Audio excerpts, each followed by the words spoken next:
تصور کیجئے آپ 35,000 فیٹ کی بلندی پر ہیں، نیچے سمندر ہے، 137 زندگیاں ایک لوہے کے پرندے میں بند ہیں اور اچانک وہ پرندہ 300 فٹ نیچے دھڑام سے آ گرتا ہے۔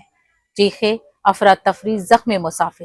یہ کوئی فلم کا سین نہیں ہے، یہ ہے ایئر انڈیا کی پھوکٹ سے دلی آ رہی فلائٹ AI 2379 کی حقیقت۔ 4 اگست کو ہوا یہ حادثہ اب ایک بڑے سوال میں تبدیل ہو گیا ہے۔ کیا پائلٹ نشے میں تھا؟ میڈیا رپورٹس کے مطابق اس خوفناک واقعے کے بعد پائلٹ کا ڈرگ ٹیسٹ کیا گیا اور دوسری بار کی تصدیقی جانچ میں نتیجہ پازیٹیو آیا ہے۔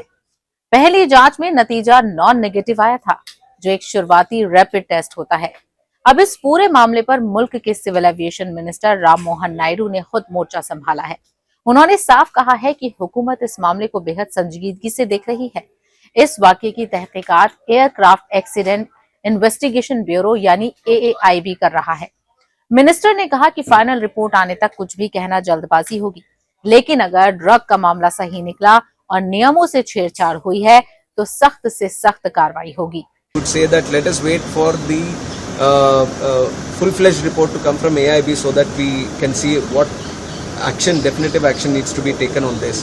But in the meantime, if it is anything related to substance abuse or substance using, I would say that from the ministry we are taking it very, very seriously, and if we find that there needs to be some tweaking in the existing regulations, we are ready to do that. وزارت نے year India کے CEO Campbell Wilson کو بھی طلب کیا ہے۔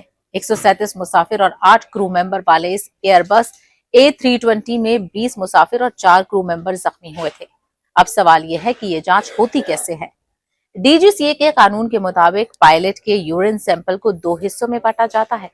پہلے sample کی اسکریننگ ہوتی ہے، اگر وہ نان نیگیٹو آتا ہے تو پائلٹ کو فوراً ڈیوٹی سے ہٹا دیا جاتا ہے۔ دوسرے سیمپل کو بڑی لیب میں گیس کرومیٹوگرافی جیسے ایڈوانس مشینوں سے جانچا جاتا ہے۔ اس میں 6 طرح کے نشے دیکھے جاتے ہیں: ایمفیٹامائن، اوپیٹس، بھانگ اور کوکین۔ اور اگر پازیٹیو آتا ہے تو کیا ہوتا ہے؟ پہلی بار پازیٹیو آنے پر لائسنس 1 سال کے لیے سسپینڈ اور نشہ مکتی پروگرام لازمی ہوتا ہے۔ دوسری بار 3 سال کے لیے سسپینڈ اور تیسری بار لائسنس ہمیشہ کے لیے ختم ہو جاتا ہے۔ پائلٹس کی ایسوسی ایشن نے بھی اپنے پائلٹس کو وارننگ دی ہے کہ زکام، کھانسی اور نیند کی عام دوائیں بھی ٹیسٹ کو پازیٹیو کر سکتی ہیں، اسی لیے کوئی بھی دوا ڈاکٹر کی صلاح کے بغیر نہ لی جائے۔ آخر میں ایک بات، ایک پائلٹ کے ہاتھ میں صرف اسٹیئرنگ نہیں بلکہ سینکڑوں ماؤں کی دعائیں، سینکڑوں بچوں کے خواب اور سینکڑوں خاندانوں کی زندگی ہوتی ہے۔ 35,000 فیٹ پر جب ذرا سی چوک 300 فیٹ کا خوف بن جاتی ہے تو وہاں لاپرواہی کی کوئی گنجائش نہیں ہونی چاہیے۔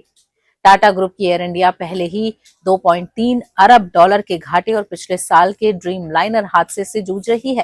اب اس نئے واقعے نے لوگوں کے بھروسے کو پھر سے ہلا دیا ہے۔ کیا ہمارا ایویشن نظام واقعی محفوظ ہے؟ یہ سوال ہر اڑنے والے مسافر کے دل میں ہے۔